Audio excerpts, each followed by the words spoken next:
Y'all, Wizard101 just updated a bunch of spells in Test Realm, and I would argue that the nature of these changes symbolize a deep shift in how heal overtimes and damage overtimes are going to be treated in Wizard101 going forward. So I'm on the fire, the school of damage overtimes, and what you might notice if you open your Spellman page in Test Realm, it's that every single damage overtime has been changed in a way so that there are no such thing as protected overtimes anymore. So in Live Realm, how they used to do it, because it's so easy to remove and even shift an unprotected overtime, what Wiz did, kind of to retain the power of your most powerful overtimes, was they added a protection onto it. And in order to remove a protected overtime on your opponent, you would have to use something that cleared that overtime on them more than once, a spell like Earthwalker or Kraken in Live Realm. But now what's happening is, instead of gaining protection as the overtime grows in power, they're just increasing the number of copies of overtimes put on the opponent. So spells that previously used to just do one protected overtime, most of them now do two different overtimes, each of them unprotected. Very similarly, they're applying the same concept to heals, right? So Bury Surprise in Live Realm, it's a spell that does a little bit of damage and then does one protected heal on yourself. But now in Test Realm, it does the same hit, but now it's two unprotected heals on self. The same counters that would have fully removed this work the exact same way, but now things that affect single heals, right? Like Gearhead Destroyer, something that steals a heal, or even Snowdrift, right? This spell is now susceptible to those in a way that it wasn't before. So you might be thinking, right, if things are losing protection, that means, you know, single dot counters and single hot counters are better, right? So isn't this just a nerf? In some ways it is, but it is important to keep in mind that now it's super easy to organically set up spells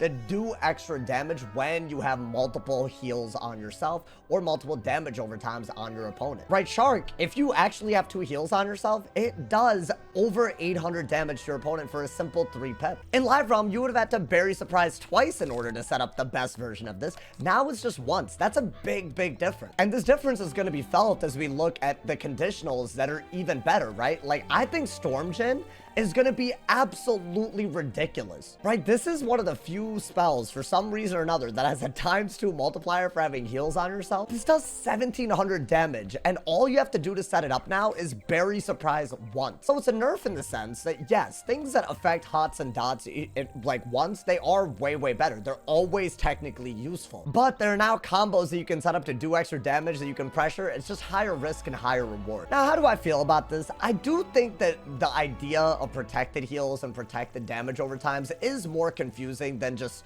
visually seeing extra overtime stacking on your opponent. So I think in the long run, it should make the game easier to get into, especially at a higher level, especially as they start, you know, interacting with challenge mode, raids, and PvP with all these new spells. They're going to be creating stuff for us that probably require that we use all of these new mechanics. And I do think it's clearer when, you know, power is scaled by number of hanging effects rather than protection. Now with this, what I'm gonna assume, because it wouldn't really make sense to assume otherwise, is that things that turn stuff into dots and heals are also gonna be scaled by number. So what I assume now with King Art, right, is that it's something that can clear shields for heals, and then it does damage, right? That's what the spell does in Test Realm. What I assume is that there's some point where this 200 heal per shield that you get rid of reaches you know, an amount where it justifies creating an extra hot. So probably by the third shield you clear, you're gonna start creating multiple heal overtimes. I think the same thing is going to be done with Elephant, where if you clear, you know, 2 shields, it's probably going to be 1 overtime. If you clear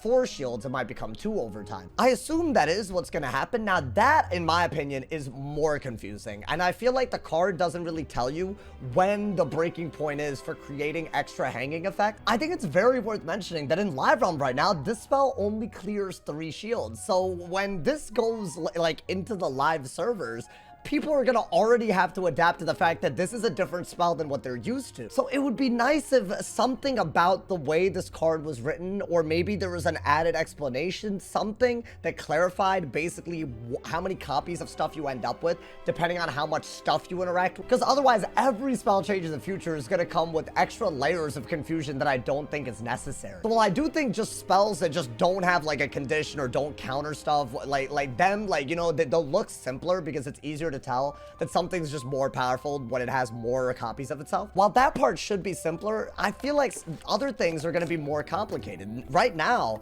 unless I go into PvP, I have no idea technically how the spell works and what I can combo the spell with. So I think they really need to clarify that if their goal is to make these spells that are doing all these things that are completely new, easy to like digest. There are some major takeaways from this change, right? If you're in live realm right now and you tend to cast spells that are protected hots or protected dots, keep in mind that now they're just going to be giving extra copies. It's not a crazy change in that sense. But spells that weren't useful before are going to be in the meta now. Multiple schools have spells that do extra damage when you have multiple hanging effects on yourself that were much harder to do before than they are now. And while yes, not having protection on stuff is a higher risk when you're casting stuff as a life, as a fire, as a storm, but the reward is also higher. So that's what they're creating. There should be somewhat of a buff for any school that interacts with overtimes or heals as like, you know, a part of their toolkit. I wouldn't worry too much about any of this stuff being too OP, just like, you know, multiple copies of things are being created. All of these new spells that they've added also counter stuff, and the more pips that these counters are, the more copies of things that they counter. So while it might be something to like, you know, get used to, it probably isn't going to be OP in the sense that, you know, it shouldn't be game breaking. If I were to choose something to be a little bit concerned about, I think Fire Scion is going to be quite powerful because it's now so easy to put 2 dots on your opponent and you just get 1300 damage for 7 pips for doing that. I also think Storm Djinn is going to be like on another level of crazy. And the main reason I say this is Berry Surprise is a 4-pip spell and there is no 4-pip spell that counters 2 heal over time. It was already pretty hard to deal with Fire Elf setting up Fire Scion if you just did something as simple as Tower Shield. But now, if you do any sort of shield that's like a little bit crazy or any sort of trap, right? Anything that like, you know, you go a little bit too overboard with it, then you're just basically fueling up a Scion pretty immediately. Like you have to kind of walk around eggshells around Storm and Fire. The good news is these are pretty fragile schools. I would say that Fire and Storm especially have been pretty low in the meta for the most part. It would be really cool if they started being as competitive as any other school because honestly, right now, shields and weaknesses and traps, they've had their time in the sun. They're very powerful mechanics. I don't think it's a coincidence that, you know, things that are easy to spam and get rank with are the things that dominate this meta, and those seem to have very little overlap with what appear to be weak schools, like Fire, like Life, like Storm. I don't know, man, I'm a little bit optimistic, even though I do think right away there will be stuff that is a little broken. I think it's something I'll have to like patch into a balanced format as time goes on, so hopefully they got windows to do that when this goes live. Let me know what you guys think of this update. I hope I explained it well because honestly, it is a pretty,